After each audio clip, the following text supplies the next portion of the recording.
The 2024 election campaign has been slow starting, but today it moved forward. President Biden announced that he will be a candidate for re-election.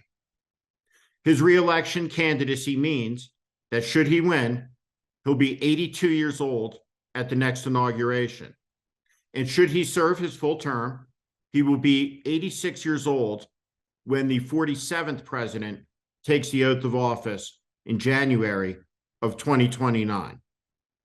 Joe Biden was born in 1942. He was born contemporaneously to the Battle of Midway. When he was elected to the United States Senate in 1972, he was 29 years old, not yet old enough to take the oath of office. His endurance in American politics is an extraordinary achievement. And something is true about Joe Biden. He has always been underestimated in his career.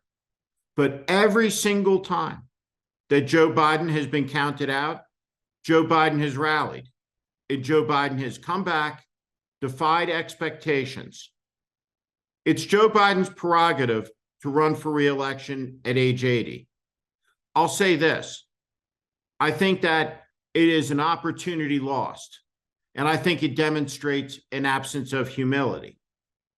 That being said, the choice will be clear if the contest is between President Biden and Donald Trump. We have a broken political system in America. The overwhelming majority of Americans don't want to see a rematch between President Biden and Donald Trump.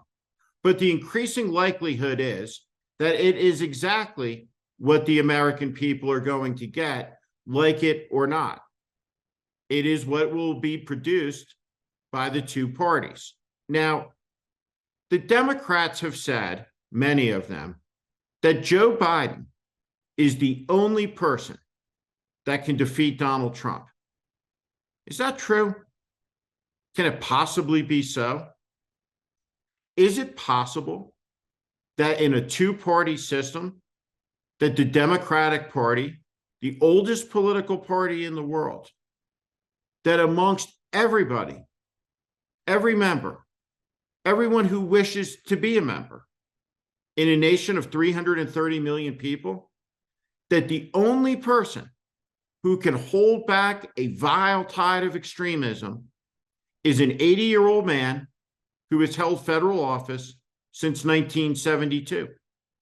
If that is so, it speaks to the degradation of ideas and to an extraordinary staleness within a party that was once the home of John Kennedy, and a youth movement that changed American culture, life, and politics.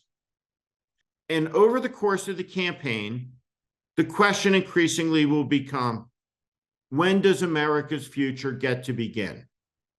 Well, it doesn't get to begin until Donald Trump and the MAGA movement are decisively defeated.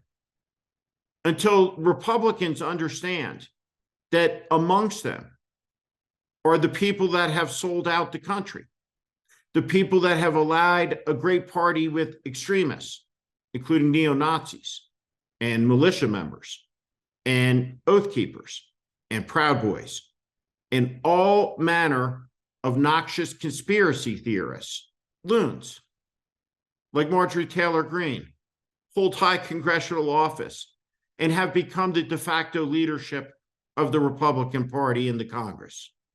Nihilists like Kevin McCarthy are playing games with America's economic standing in the world and the strength of the dollar, with his posturing over the debt ceiling. Kevin McCarthy is responsible for adding trillions of dollars to America's debt, weakening our economic stature.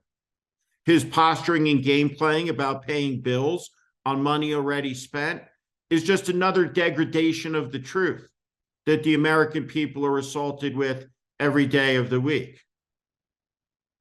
The Fox News lie machine has done great damage, but it is not the whole.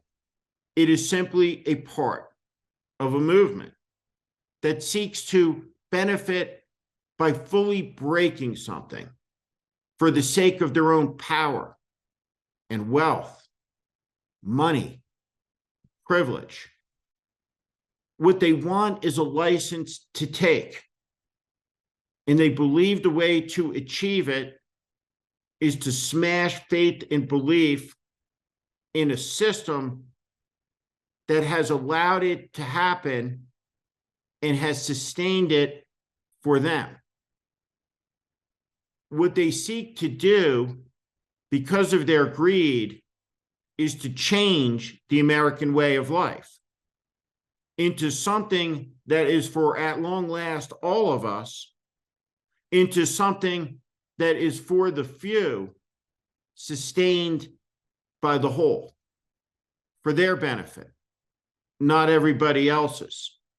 And the way to achieve that, as it has always been, is to turn one group against another, one American against his brother, one sister against her sister, families torn apart. It's happened before on this continent. And that war, the Civil War, was fought over an injustice that still exists in America today, still defines the American struggle for justice and freedom. And that issue, of course, is race. Over these next months of campaigning, Donald Trump will inflame race relations. He'll make it worse. America deserves better, and it deserves a debate over a new path, a new direction, a direction that asserts American strength as a force for liberty, human rights, the dignity of the individual, all people everywhere, to the freedom of speech and religion and thought in a technological age where everything can be controlled by government. The American people deserve a politics that can solve the problems of prosperity so that the middle class can rise again and the American people can be secure in their work life and in their retirement life. All of the answers are there for the having, but they require pragmatism.